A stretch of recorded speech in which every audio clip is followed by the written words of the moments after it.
My name is Elaine.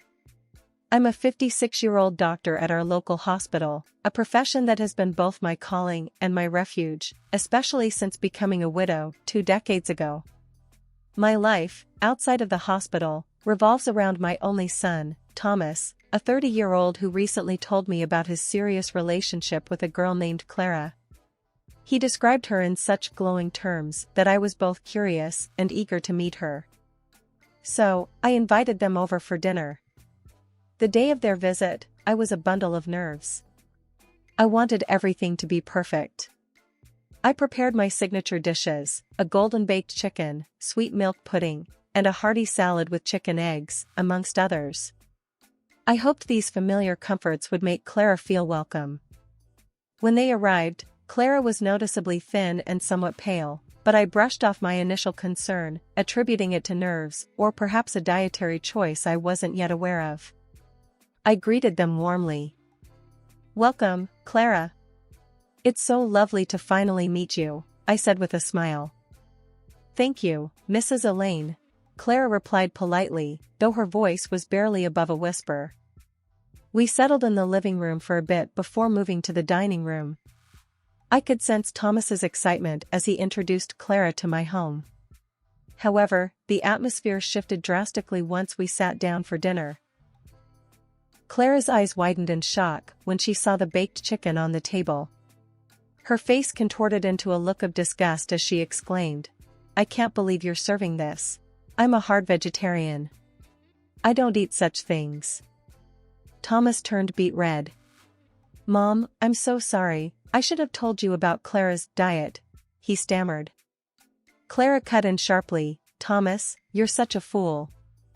How could you not mention something so important?" I was taken aback by her harsh words. It was uncomfortable to see Thomas being scolded like that. Quickly trying to remedy the situation, I offered, "Clara, I'm sorry about the misunderstanding. Perhaps you'd like to try some of the other dishes? Do they have any animal products? Eggs? Milk?" Clara interrogated, her tone accusatory. "Yes, they do," I replied, feeling a growing sense of unease.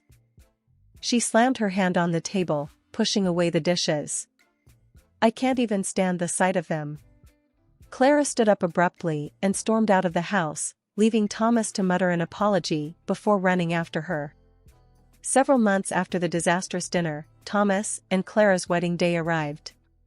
Despite my reservations about Clara, I put on a brave face for my son's sake. The wedding, as I'd been forewarned, was entirely vegetarian.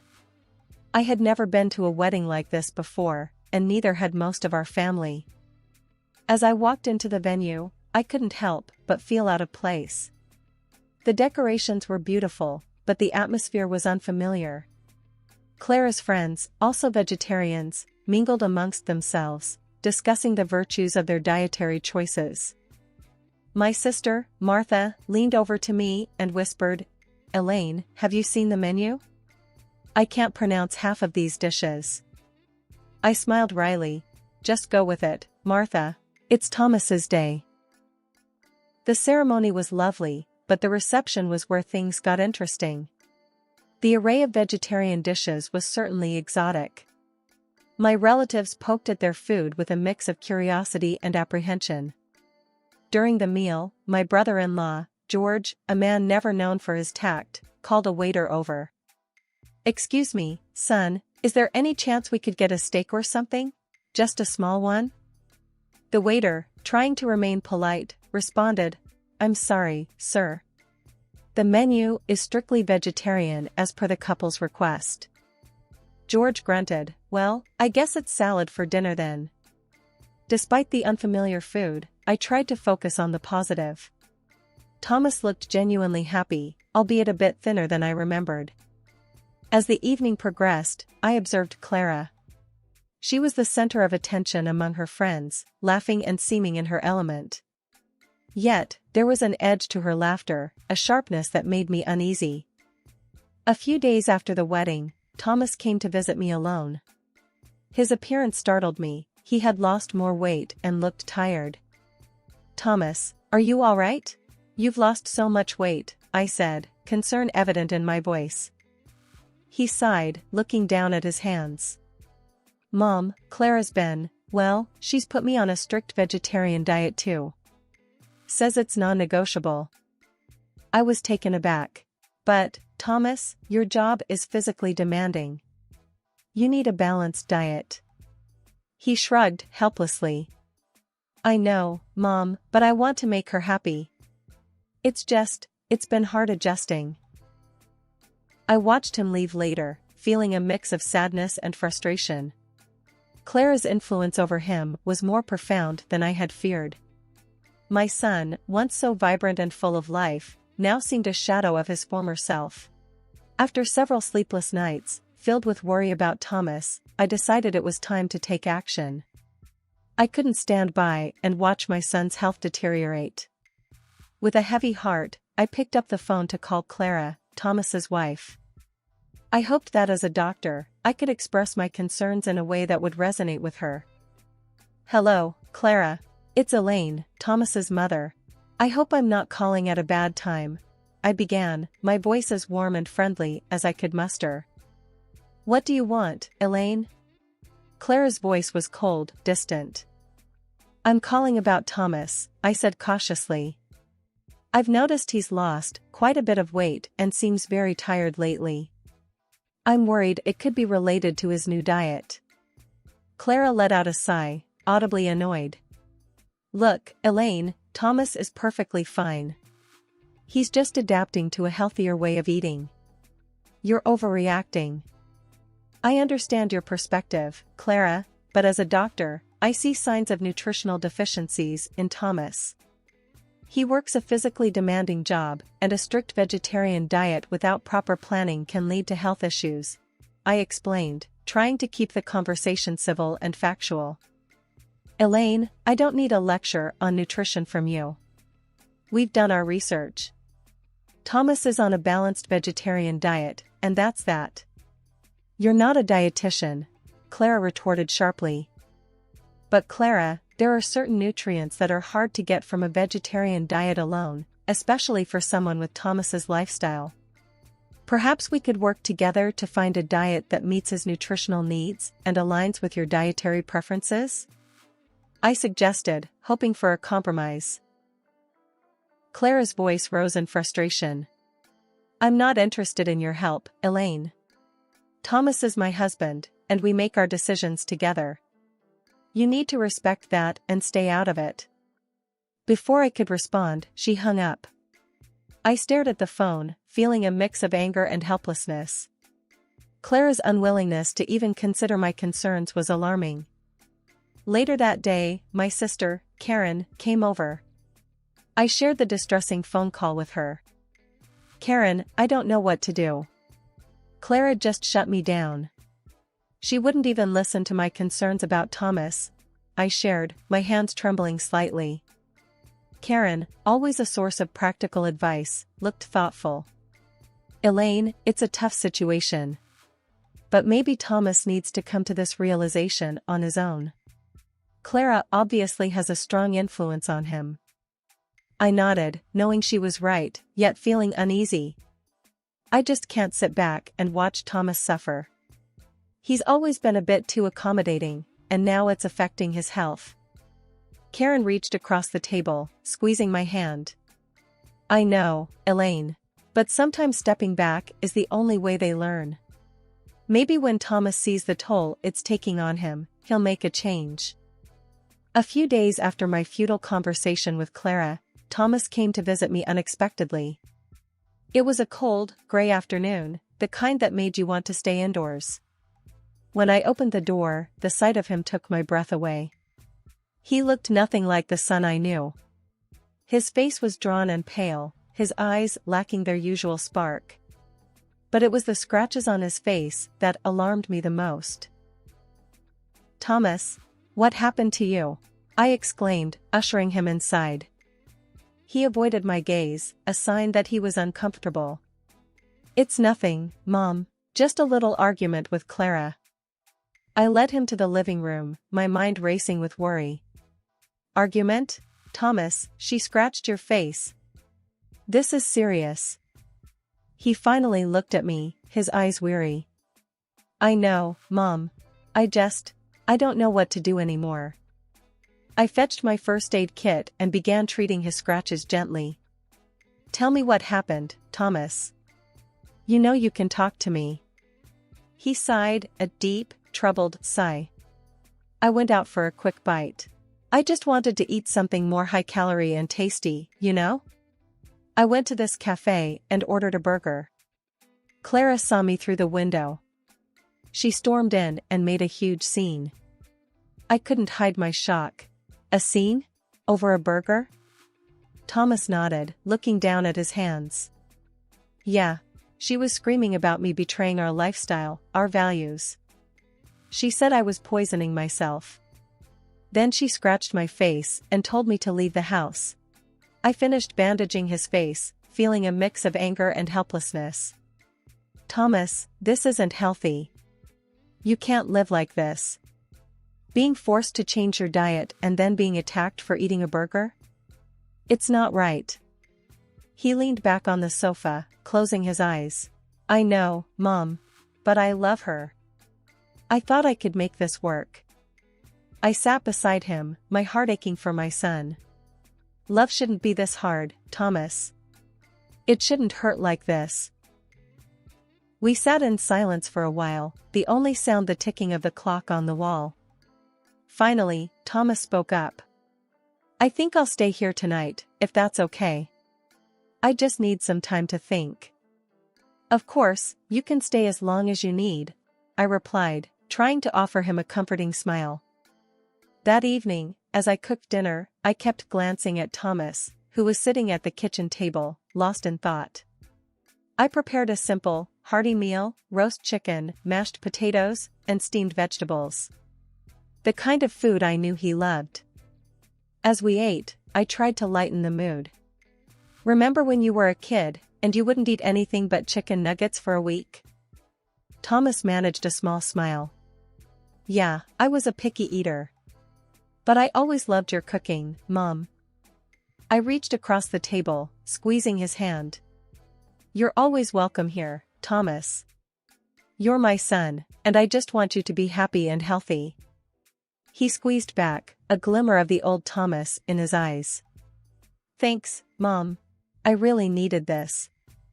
The next couple of weeks passed in a blur of worry and sleepless nights. Then, one ordinary Thursday, my world was rocked by a phone call that every parent dreads. It was the hospital. Mrs. Parker, your son Thomas was brought in this morning. He's been in an accident, the voice on the other end said, calm yet impersonal. My heart skipped a beat. Is he all right? What happened? I asked, trying to keep my voice steady. He's stable now, but he lost consciousness at the wheel. He's lucky, the injuries aren't serious. You can come and see him, the caller replied. I hurried to the hospital, my mind racing with 1,000 fears. When I arrived, I saw Thomas lying in a hospital bed, looking even more pale and thin than before. Thomas, oh my God, are you all right? I gasped, rushing to his side. He managed a weak smile. I'm okay, Mom. Just a bit shaken up. A doctor I knew, Dr. Simmons, came into the room. Elaine, we've given him a thorough checkup. Physically, he's fine, just a few bruises. But his blood tests show signs of malnourishment. It seems he fainted due to low blood sugar. I turned to Thomas, my worry turning into anger. Malnourishment? Thomas, is this because of your diet? Thomas avoided my gaze, nodding slightly. I guess I haven't been eating properly. Clara's been so strict about the diet. I turned to Dr. Simmons. Can we make sure he gets a proper meal here? Something substantial? Of course, Elaine. We'll take care of him, Dr. Simmons assured me. I sat by Thomas's bed, holding his hand. Thomas, this has to stop. You could have been killed. All because of this diet. Thomas sighed, a look of resignation on his face. I know, Mom. I just wanted to make Clara happy. But not at the cost of your health, Thomas. This isn't just about food, it's about control. She can't dictate what you eat to this extent, I said, my voice firm but filled with concern. He looked away, his eyes filling with tears. I love her, Mom. I thought love was about compromises. Compromises, yes. But not like this. Not when it puts you in danger, I replied, squeezing his hand. We sat in silence for a while, the beeping of the heart monitor the only sound in the room. Thomas eventually drifted off to sleep, exhausted from the ordeal. I tried to call Clara, but she didn't answer the phone. Maybe she was afraid of my reaction to what had happened, or maybe she didn't care. After Thomas was discharged from the hospital, I insisted he stay with me for a while. Clara didn't mind. At least she didn't reply to my message. Thomas needed proper care, and I wanted to make sure he got back on his feet, both physically and emotionally. The first evening at my house, I prepared a hearty meal. As I set the table, I could see Thomas eyeing the food with a mix of hunger and hesitation. Mom, this looks amazing, but I don't know if I should. Clara might not like it, Thomas said, a troubled look crossing his face. Thomas, right now, you need to focus on your health. Clara isn't here, and you need to eat, I responded firmly, serving him a generous portion of roasted chicken and vegetables. He reluctantly began to eat, and with each bite, I saw a bit of color return to his cheeks. This is really good, Mom. I didn't realize how much I missed her cooking. I sat across from him, watching him eat. Thomas, you've always been healthy. It's painful to see you like this. Your relationship with Clara, it's not just about food. It's about control and your well-being. Thomas set his fork down, his expression pained. I know, Mom. I just don't know what to do. I love her, but everything is so complicated now. Love shouldn't make you compromise your health or who you are. You've always been considerate and caring, but you can't set yourself on fire to keep someone else warm, I said, hoping my words would resonate with him. Over the next few days, I took care of Thomas, ensuring he ate well and rested. We talked a lot, about everything and nothing. I avoided pressing him about Clara, hoping he would come to his own conclusions. One evening, as we were sitting in the living room, Thomas spoke up. Mom, I've been thinking a lot. Maybe I've been trying too hard to please Clara, losing myself in the process. I nodded. It's important to find a balance, Thomas. In a relationship, both people should feel valued and respected. He looked at me, a newfound determination in his eyes. I'm going to talk to Clara. I need to be honest about how I feel, about the diet, and everything else. I reached over, squeezing his hand. Whatever you decide, Thomas, I'm here for you. Just remember, your health and happiness are what's most important. As Thomas went to bed that night, I felt a mix of hope and apprehension. He was at a crossroads, and the next steps he took would shape his future. All I could do was support him and hope that he found the strength to make the right decisions for himself. The situation escalated quickly when Clara, Thomas's wife, burst into my house during lunch. Thomas was just starting to look a bit better after days of proper nutrition at my place. Thomas, what are you doing? Clara shrieked as she saw him eating the chicken broth I'd made. Thomas looked up, startled. Clara, I'm just... You're betraying our lifestyle again. I can't believe this. Clara was livid, her eyes blazing with anger. Before I could intervene, she knocked the bowl of broth from Thomas's hands, sending it crashing to the floor. I stood up, my own anger rising at her irrational behavior. Clara, that's enough. You're in my house, and I won't tolerate this behavior, I said firmly. You're poisoning him, Elaine, with your meat and your old-fashioned ideas. Clara shouted, turning her wrath towards me. Thomas tried to calm her down. Clara, please, let's just talk about this. Ignoring him, Clara pulled out her phone. I'm calling the police. I won't let you harm him any further. Thomas and I exchanged a look of disbelief as Clara dialed. Within minutes, a police car pulled up outside, and 2 officers came to the door.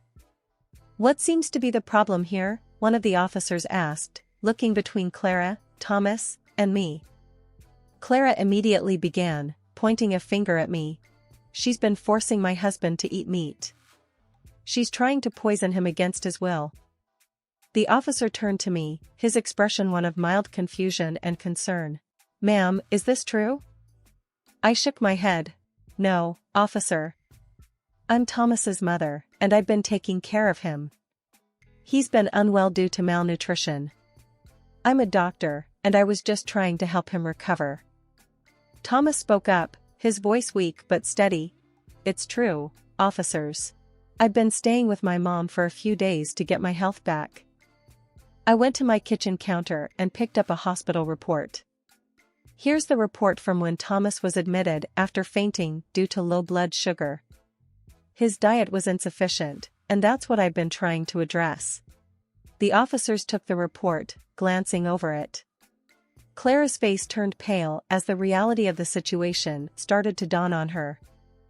"Ma'am, it looks like Mrs. Parker has been acting in her son's best interest," the officer said to Clara. "If there's no actual harm or criminal activity here, we can't take any action." Clara was speechless, her earlier fury deflated. The officers advised her to resolve the matter peacefully and left. Thomas looked exhausted by the whole ordeal. "Clara, I think you should go. We need to talk, but not now. Not like this." Clara, still in shock, quietly left the house without another word. I watched her go, feeling a mix of relief and sadness. The whole situation had spiraled out of control, and I worried about what this meant for Thomas's future with Clara. In the weeks that followed the police intervention, Thomas stayed with me, slowly regaining his strength and clarity of mind. We had many long conversations about his marriage and future. One evening, as we sat in the living room, a sense of resolve seemed to settle over him. "Mom, I've made a decision," Thomas said, his voice more assertive than I'd heard in a long time. I looked at him, feeling a mix of apprehension and relief. "What have you decided, Thomas?" "I can't go on like this with Clara. Our marriage, it's not healthy. I'm going to file for a divorce," he declared, though I could see the pain in his eyes. I reached out, taking his hand. "I know this must be hard for you, but I think you're making the right choice. You deserve to be happy and healthy, Thomas." He nodded, a sad smile on his lips. "I know. I just wish it didn't have to come to this." The next few days were a whirlwind as Thomas set the divorce process in motion. It was a tough time, but he handled it with a strength that made me proud. When the day came for him to move back into his own place, I helped him pack his things. As he was about to leave, he turned to me. "Mom, I can't thank you enough. You've been my rock through all of this." I hugged him tightly. "You're my son. I'll always be here for you, no matter what." A couple of weeks after Thomas moved out, I received a call from him. He sounded different, more like his old self. "Mom, I wanted to tell you that the divorce has been finalized. And I decided to take legal action against Clara for her role in the accident." I was surprised. "That's a big step, Thomas. Are you sure about this?" "Yes, I am. It's not just about me. It's about setting things right. And, you know, the court ruled in my favor. Clara has to pay me compensation," he explained. I could hear the confidence in his voice. "I'm proud of you, Thomas. You're standing up for yourself." There was a pause before he spoke again. "I've also started seeing a counselor. I think it's helping me understand a lot about myself and my relationships." Hearing this brought a sense of peace to my heart. "That's wonderful, Thomas. Taking care of your mental health is just as important." As we ended the call, I felt a wave of emotions. The past months had been a roller coaster, but through it all, Thomas had found his way back to himself. He had faced his challenges head-on and emerged stronger. The future was uncertain, but I knew that whatever it held, Thomas was now better equipped to face it. And as for me, I would continue to be there for him, his steadfast support, as I had always been.